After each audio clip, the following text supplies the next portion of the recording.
Para comenzar, debemos tener clara la diferencia entre el concepto de gas y vapor.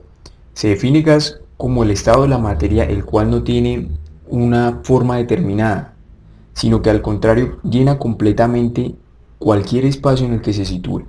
Por otro lado, un vapor tiene el mismo estado de agregación del gas, pero a diferencia del gas, cuando el vapor es comprimido isotérmicamente y la presión llega a la presión de saturación, a una temperatura determinada, entonces el vapor comenzará a licuar, es decir, cambia de estado gaseoso a estado líquido.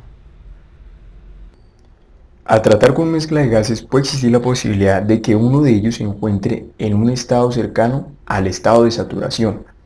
Por ende, al variar la temperatura y o la presión, cambiará de fase.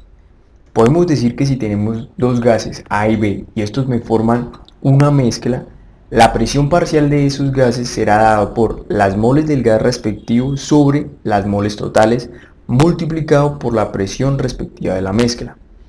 Si aumenta la presión y se mantiene una temperatura constante, va a llegar un momento en que las presiones o alguna presión parcial llegará a la presión de saturación. Por ende, el gas comenzará a condensarse, ya que la presión de saturación va a permanecer constante. Igualmente, si la mezcla se enfría a una presión constante, la temperatura puede llegar a igualar la temperatura de saturación a la presión dada, y si desciende aún más deberá condensarse una parte, originándose así las mezclas gas-vapor. Un ejemplo más sencillo de una mezcla de gas que contiene vapor condensable es el rocío que se forma sobre la hierba en las noches, el cual es debido al agua condensada por la disminución de la temperatura. En la ingeniería, muchos procesos como el secado y el enfriamiento de agua, etc., pueden ser entendidos más claramente si se estudia con más profundidad el comportamiento de las mezclas gas-vapor. Un concepto muy importante en el estudio de las relaciones gas-vapor es la humedad molar, la cual se define como las moles de vapor de agua sobre las moles de aire seco, siendo entonces PT presión total de la mezcla y PV presión parcial de vapor de agua. Entonces podemos decir que la humedad molar va a ser la presión parcial del vapor sobre presión total menos presión parcial de vapor. De igual manera podemos decir que las moles totales de la mezcla serán las moles de vapor de agua más las moles de aire seco. Otro concepto importante es el concepto de humedad absoluta, el cual se define como la masa de vapor de agua sobre la masa de aire seco multiplicado por la humedad molar, que en este caso va a ser la presión parcial del vapor sobre la presión total menos la presión parcial de vapor. Y sus unidades son kilogramos, libras y otras unidades de masa. La humedad de saturación es la humedad de una mezcla aire-vapor de agua que está o puede estar saturada. Para mezclas insaturadas, la cantidad de vapor de agua presente se expresa mediante la humedad relativa y el porcentaje de humedad. Mi compañero ya nos mencionó, la cantidad de vapor de agua en mezclas insaturadas va a estar dado por la humedad relativa y el porcentaje de humedad. Entonces, humedad relativa. La humedad relativa se define como la cantidad de humedad en el aire comparada con la que el aire puede llegar a mantener, por decirlo de alguna forma, a la temperatura en la que se encuentra. Cuando el aire no puede seguir manteniendo toda la humedad, entonces se condensará como rocío. Se define entonces como el tanto por ciento entre la presión parcial de vapor y la presión de vapor del agua o presión de saturación a la temperatura en la que se encuentra. Debe tenerse claro que la presión parcial de vapor se está refiriendo a la presión del vapor en fase gaseosa y el término presión de vapor se refiere a la presión del líquido del que proviene el vapor. El porcentaje de humedad se define como la relación en tanto por ciento entre las moles de vapor por mol de gas libre de vapor con las moles de vapor que estarían presentes por mol gas libre de vapor si la mezcla estuviera saturada a la temperatura y presión existentes. Es decir, en términos más sencillos, es la relación en tanto por ciento entre la humedad y la humedad de saturación.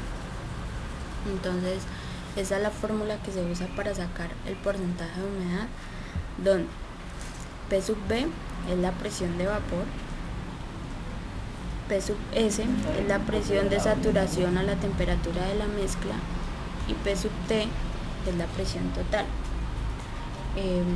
Este porcentaje de humedad generalmente se mide con aparatos denominados higrómetros.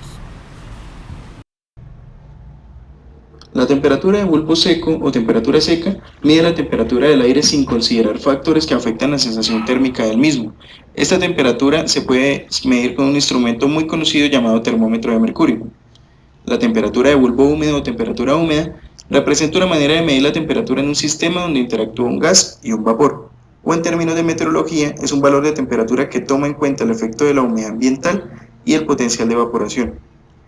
El instrumento más conocido para medir la temperatura de bulbo húmedo se llama psicómetro. El psicómetro consta de un termómetro normal ubicado a la sombra, pero con su bulbo envuelto por una mecha de algodón o algún material poroso y absorbente, cuya parte inferior se encuentra sumergida en un recipiente con agua.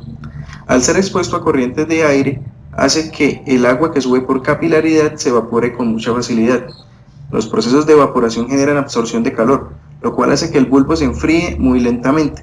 La temperatura del bulbo desciende hasta que el aire que lo envuelve lo satura por completo, y es entonces cuando se tiene un valor de temperatura de bulbo húmedo. En la determinación de la temperatura de bulbo húmedo utilizando el psicómetro, se planteó que la temperatura de equilibrio se alcanza cuando la velocidad de transferencia de calor al agua era igual a la velocidad de transferencia de calor del agua. Esto se puede ver reflejado en un balance de energía que es el siguiente: que el coeficiente por transferencia de calor por convección al bulbo multiplicado por la temperatura del bulbo seco menos la temperatura del bulbo húmedo era igual al coeficiente de transferencia de masa por el cambio entálpico de vaporización, todo esto multiplicado por la humedad del aire a temperatura de bulbo húmedo menos la humedad del aire.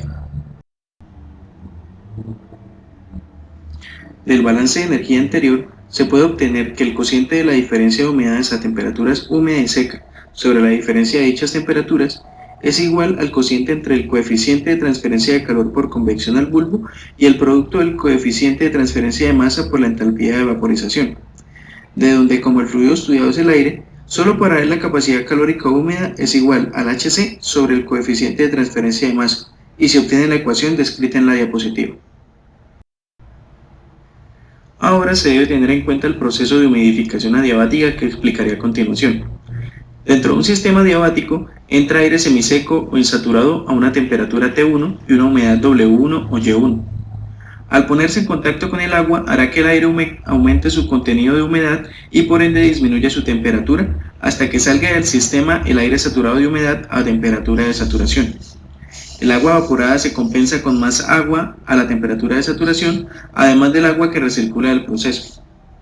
Para el sistema formado por el aparato y su contenido, asumiendo que los cambios en la energía cinética y potencial son despreciables, y como el proceso adiabático, el balance de energías se puede reducir a un balance de entalpías.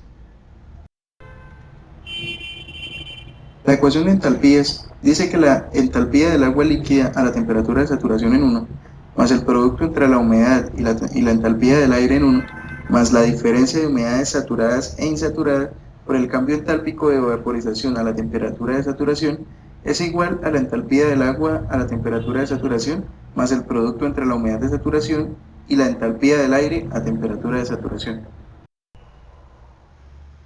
Ahora, tomando Ts como temperatura de referencia en el cálculo de entalpías y reemplazando las capacidades caloríficas del aire a temperatura de saturación, se obtiene que la temperatura a la que ingresa el aire insaturado es igual al cociente de la entalpía de vaporización del aire a temperatura de saturación adiabática por la diferencia de humedades a la salida y entrada del sistema entre la capacidad calorífica del aire a temperatura de saturación adiabática más la humedad de entrada por la capacidad calorífica del aire insaturado, todo más la temperatura de saturación adiabática.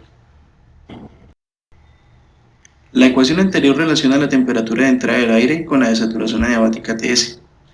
Ahora, reemplazando la capacidad calorífica por humedad por Cg, se obtiene que el cociente de la diferencia de humedades a las temperaturas húmeda y seca sobre la diferencia de dichas temperaturas es igual a la capacidad calorífica húmeda sobre la entalpía de vaporización a la temperatura de saturación adiabática. Todo esto concuerda exactamente con el balance de energía de la temperatura de bulbo húmedo. Por lo tanto, la temperatura de bulbo húmedo es la misma temperatura de saturación adiabática para la mezcla aire-vapor de agua. Esta característica no se cumple para presiones muy diferentes a la atmosférica o para cualquier otra mezcla gas-vapor.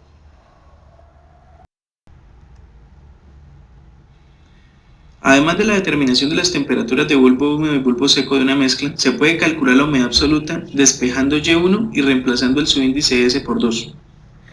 Para hablar un poco del concepto de humedad absoluta, esta corresponde a la cantidad de agua presente en el aire por unidad de masa de aire seco.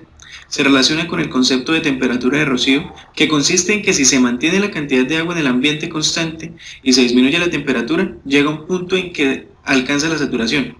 Como consecuencia de esto, cualquier objeto en una habitación que tenga una temperatura menor que la temperatura de rocío presenta condensación en sus paredes por este fenómeno.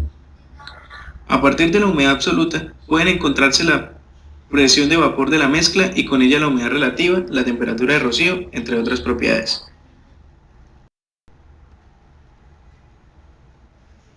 La presión parcial de la mezcla se puede calcular también de las temperaturas de bulbo húmedo y bulbo seco a partir de la ecuación semiempírica de Carrier.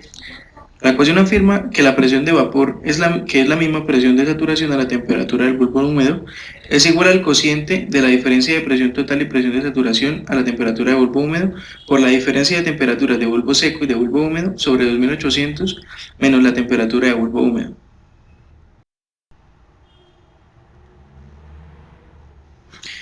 El diagrama psicométrico es una herramienta que permite relacionar parámetros que caracterizan las propiedades de la humedad, como por ejemplo la temperatura de bulbo seco, la temperatura de bulbo húmedo, la humedad absoluta, la humedad relativa, el punto de rocío, el volumen específico y la entalpía. La base para la construcción del diagrama es la regla de fases de Gibbs. El aire húmedo está formado por una fase y dos componentes, o sea que los grados de libertad son 3. Cuando se especifican 3 propiedades intensivas, las demás quedan fijas. Para el diagrama, la presión es constante y es igual a una atmósfera. Entonces, las dos propiedades intensivas restantes serían la temperatura de bulbo húmedo y la temperatura de bulbo seco. La primera va desde la parte superior derecha a la parte inferior izquierda y la segunda sobre el eje de las abscisas, ambas representadas en escala lineal, en un diagrama bidimensional. No es necesario solo trabajar con estas dos temperaturas.